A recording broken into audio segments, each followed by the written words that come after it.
Pertama kalau screening uh, sebenarnya tuh gini, uh, saya ini kan sebenarnya literally seorang swing trader, jadi bukan trader yang mengambil momentum dari contohnya hari ini beli apa besok beli apa, enggak. Tapi contohnya ini punya upside, ruang upside 30%, oke kita put position gitu. Jadi memang untuk screening memang punya waktu yang lebih panjang, punya Hmm. waktu yang lebih enggak buru-buru. Nah, dan itu memang harus ngerti yang namanya rotasi sektoral satu. Yang kedua adalah ngerti makro, apa yang terjadi sama market hari ini. Apa yang terjadi sama global saat ini. Contohnya ada perang, itu alasan kenapa harga komoditas naik. Contohnya suku Hmm. bunga mau naik, itu alasan kenapa saham-saham teknologi saat ini masih berguguran. Nah, ketika kamu bisa melihat apa yang terjadi secara garis besar, apa pengaruhnya ke bawah, nah itu udah pasti banyak yang dieliminasikan. Nah, jadi udah nggak perlu lihat lagi Arto, nggak perlu ngeliat lagi saham-saham teknologi yang kemarin kenceng, karena ada potensi sell off. Nah, jadi bisa pindahin ke saham-saham yang punya keunggulan dengan yang terjadi terhadap situasi global saat ini. Jadi memang screening sebenarnya tuh kalau pure pakai TA kalian bakal mabok karena ada 700 emiten, masa kalian mau analisa sesuatu gitu. Nah, kalau ada yang nanya sendiri, kalau tadi yang tentang screening, tentang screening segala macam. Nah, Stockbit sendiri juga ada nih. Kalian gampang banget di Stockbit tuh ada fitur Hmm. screener yang bisa kalian pakai. Yap. Itu tuh kalian terserah. Kalian itu sebagai yang sukanya jadi investor, which is fundamental analysis, atau kalian sukanya ngeliatin bandarmologi, atau kalian teknik analisis. Jadi kalian itu disiapin preset screener yang bisa kalian pakai. Dan saya sendiri juga pakai untuk kayak mabuk juga sih kalau ngeliatin semua saham terus kita screening satu-satu kan ya. Jadi ya Hmm. itu ngebantu banget sih, jujur. Which is Nah, ini ada satu mindset yang mau aku sampaikan ya.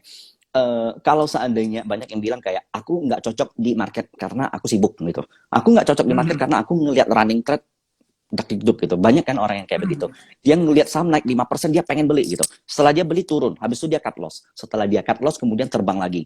Kesal, beli lagi, lalu cut loss lagi gitu. Nah, jadi terkadang itu memang kalau kalau dari view saya itu adalah teman-teman tuh nggak cocok untuk ngelihat running trade. Enggak semua orang lo bisa ngelihat pergerakan harga saham naik turun, hijau merah turun sebentar naik volatil. Nah, di OLT Stockbit itu ada satu fitur yang menurutku bagus banget adalah alert ya, alert. Jadi contoh teman-teman analisa, contoh dari tadi teman-teman analisa trend line di harga sekian, kemudian analisa support resisten di harga sekian, dia bakal mulai uptrend. Nah, teman-teman perlu mantau tiap hari nggak? Nggak perlu. Jadi ada alert yang bisa dibuat Stockbit. If BBNI touch di atas 10.000, kalian bakal dikasih notifikasi. Ting, udah lewat 10.000 nih. Nah, kalau seandainya kalian mau beli, itu juga bisa pakai GTC. Jadi benar-benar kalian ketika market open, kalian benar-benar nggak usah lihat sama sekali pun, nggak masalah. hmm. Udah ada AI yang bisa do your Ngebantu job kita lah ya ketika untuk ketika trade live itu. trade. Betul. Jadi sebenarnya ironik, kebanyakan mostly trader itu banyak yang jago, aku perhatiin. Banyak yang analisanya oke. Tapi ketika berhadapan dengan market live trade, mereka bingung, mereka shock, mereka takut, mereka nggak tahu mau ngapain. Padahal analisanya bagus. Udah analisa Hmm, bagus-bagus ini bisa naik 50%, tapi nggak beli. Yang hmm, sekali beli malah dipucuk, kemudian kena bagian koreksinya gitu. oke oke.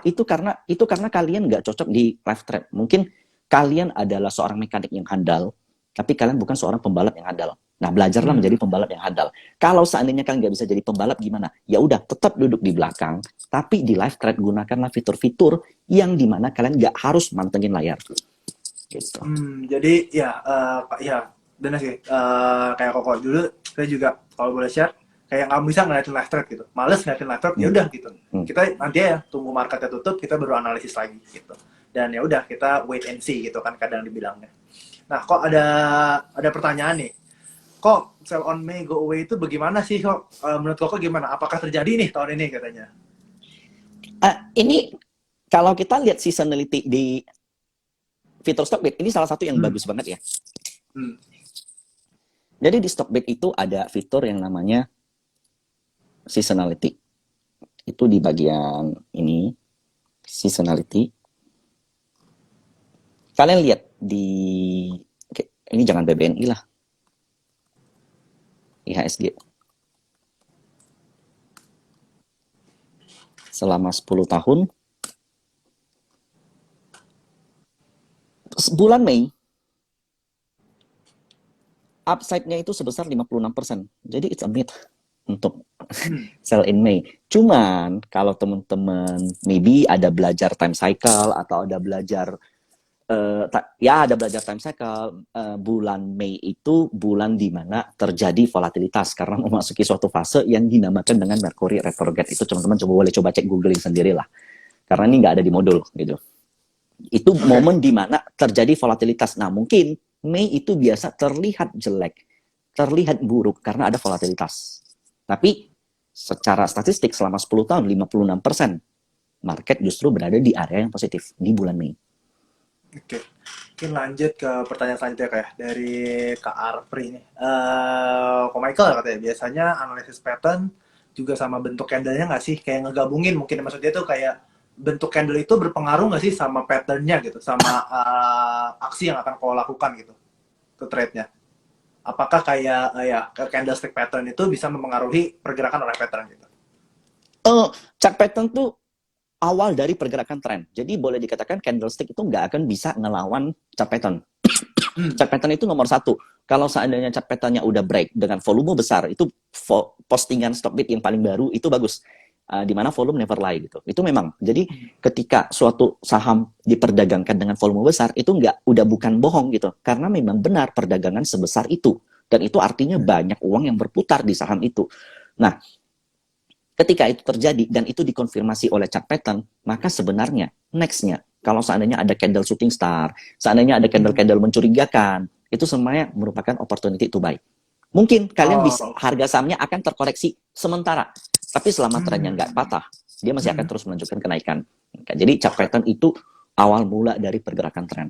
Selalu seperti itu. Jadi jangan kebalik ya, teman-teman. Mungkin kayak chart pattern itu yang bisa dibilang lebih kuat dibandingin candlestick pattern gitu. Jadi lebih fokus ke chart pattern-nya dibandingin ke candlestick pattern-nya. Betul ya, Pak? Mungkin jadi candlestick pattern-nya itu adalah sebagai dia yang bakal nge-support pattern-nya gitu. Tapi jangan sampai dia yang kayak mempengaruhi si chart pattern-nya itu sendiri di mindset kita. Betul ya, Pak ya?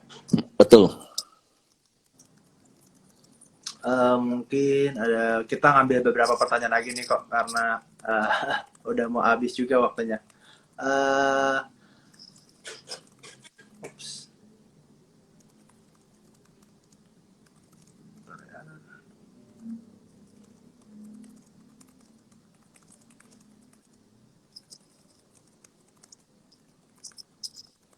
Nah, dari Kak Kelvin, kalau misalnya sideways tetapi di frekuensi analisis banyak spike, apakah itu relevan bisa dipakai untuk mendeteksi harga naik ke depannya? Nah, ini yang tadi kita bilang nih kok, mungkin dia miss. Jadi harganya sideways, tapi frekuensi analisernya naik. Yang tadi kita bilang, kita udah bahas.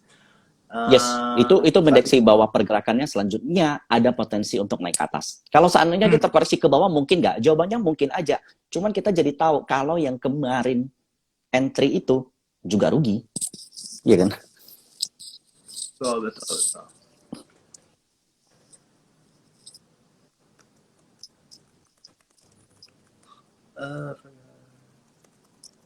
Nah, pada nanya nih, frekuensi analyzer hanya ada di fitur Stockbit, ada di charting to find. Hanya ada di Stockbit dan di Chartbit. So far sih saya cuma lihat di Stockbit ya. Betul. Jadi ya teman-teman pakai itu aja, itu free ya guys, jadi tinggal dipakai aja gitu. Ya deh, nanti aja deh. Kalau boleh nih masukkan nih buat Stockbit nih. Kalau bisa frekuensi analyzer muncul juga di time frame kecil kalau bisa. Oke, soalnya di time frame kecil belum muncul. Ini ada banyak nanya nih kok, katanya kalau cara Koko nge-screening saham gimana sih untuk membuat Stockbit gitu. Mungkin kayak apa aja sih runtutannya gitu, dari awal pertama Koko ngapain sampai kayak akhirnya nge-execute trade-nya gitu sih kok. Mungkin orang-orang pada penasaran gitu. Top to down. Pertama, always do top to down. Jadi ketika kamu tahu struktur market secara keseluruhan, maka kamu akan bisa eliminasi emiten-emiten yang enggak sesuai dengan yang terjadi di atas gitu. Jadi banyak banget pertanyaan contoh stock pick-nya gimana, apa yang harus kalian beli. Nah, yang harus kalian lakukan itu top to down dulu. Justru technical analysis itu sebenarnya bukan tujuannya kalian bisa screening. Kalau menurutku bukan. Technical analysis itu tujuannya biar kalian bisa dapat entry di harga terbaik di saham yang kalian cocok di saham yang masuk dalam universe kalian. Cara membuat universe, lakukanlah top to down, alias do fundamental research sebelumnya. Fundamental tuh bukan cuma berarti kita ngelihat per perusahaan, ngelihat laporan keuangan, tapi kita juga memahami momentum. Jadi ketika kita memahami momentum, nah itu juga termasuk fundamental. Cuman kita investing dengan cara lebih aktif. Gitu. Jadi kan investing itu ada yang aktif, ada yang pasif. Kalau pasif, value investing, contoh, harga saham turun, mereka malah senang. Turun selama 1 tahun, 2 tahun, mereka nggak masalah. Yang penting under value. Tapi kalau aktif investing, kita nggak bisa beli saham yang turun gitu. Itu belinya tuh ketika momennya dapat gitu. Contohnya kayak tahun ini active investing bakal aktif agresif di saham-saham banking, di saham-saham komoditas gitu. Mungkin value invest berbeda lagi gitu. I don't know. Jadi always do top to down first, bukan teknikalnya. Ketika lu udah tahu top to down, kemudian emitennya udah kita tahu, nah kita lihat chartnya satu-satu. Nah ketahuan nih mana yang kira-kira oke, mana yang udah dekat-dekat breakout. Nah kemudian pasang trigger. Nah di situ execute plan. Nah cuman ketika kita execute plan, kita sering kali itu bias karena analisa saham dengan beli saham itu beda. Analisa itu artinya kita jadi mekanik. Ketika kita beli saham, kita jadi pembalap. Menjadi mekanik yang handal belum tentu kalian pembalap yang handal. Pembalap yang handal pun belum tentu mekanik yang handal. Nah, ingat. Nah, mungkin tadi Koko bilang kayak kita harus selalu aware lah terhadap berita-berita makro yang bisa mempengaruhi performa suatu harga saham gitu istilahnya ya di dalam trading. Nah, mungkin teman-teman juga bisa nih kita setiap hari Stockbit juga ada namanya Stockbit Snips, itu ngebahas semua berita makro, berita perusahaan yang udah terjadi dan itu semua free. Jadi kalian bisa aja mengunjungin Stockbit Snips. Jadi itu bakal ngasih tahu kalian lah apa aja yang terjadi di market gitu, khususnya Indonesia. Nah, kalau ada yang nanya nih kok dari Handri Sanjaya, kan dari tadi kita bilangnya kayak beli ketika frekuensi analisis sekian dan segala macam. Ada yang nanya, frekuensi analisis cuma bisa dilihat untuk beli aja kok, nggak bisa buat jual gitu? Oh bisa. Jawabannya gini.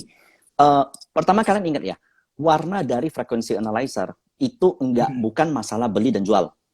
Jadi warna dari frekuensi analyzer antara hijau dan merah itu hanya merepresentasikan candle yang di atas. Jadi kalau atas candlenya hijau, bawahnya pasti hijau. Di atas candlenya merah, bawahnya juga merah. Dan frekuensi analyzer itu bisa dipakai kalau pertanda kalau mereka jualan, ya. Kalau seandainya big player itu exit, yaitu di harganya yang udah pucuk. Biasanya gitu. Jadi kalau seandainya nih, contoh, suatu saham ada shooting star, volumenya gede. Kemudian mau lewat resist lagi nggak bisa turun lagi, mau lewat resist lagi nggak bisa turun lagi. Kemudian kita perhatiin di frekuensi analyzer tinggi, ketika dia posisinya di atas, itu biasanya distribusi. Nah mungkin kita karena waktunya udah mepet, mungkin kita ambil pertanyaan terakhir kali kok ya. Yap.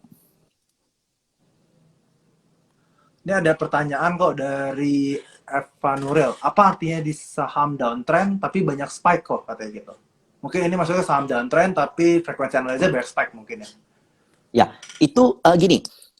Gunakan frekuensi analyzer ketika sahamnya sideways. Jangan ketika dia sedang mengalami lower low terus. Jadi ketika dia udah bergerak dalam satu range harga, contohnya dia dari 2000 turun ke 1500, dari 2000 turun ke 1500, minus 25% lah anggap. Kemudian turun lagi ke 1000.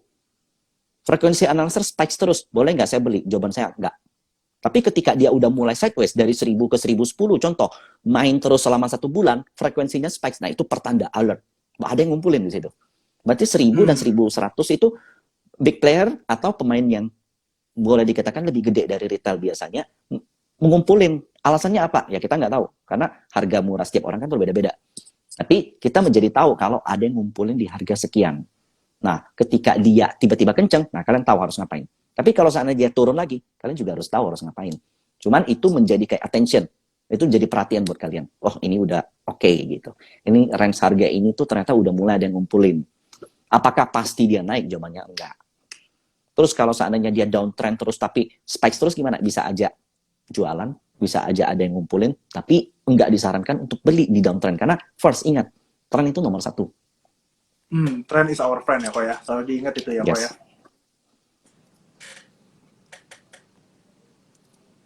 Nah, mungkin kita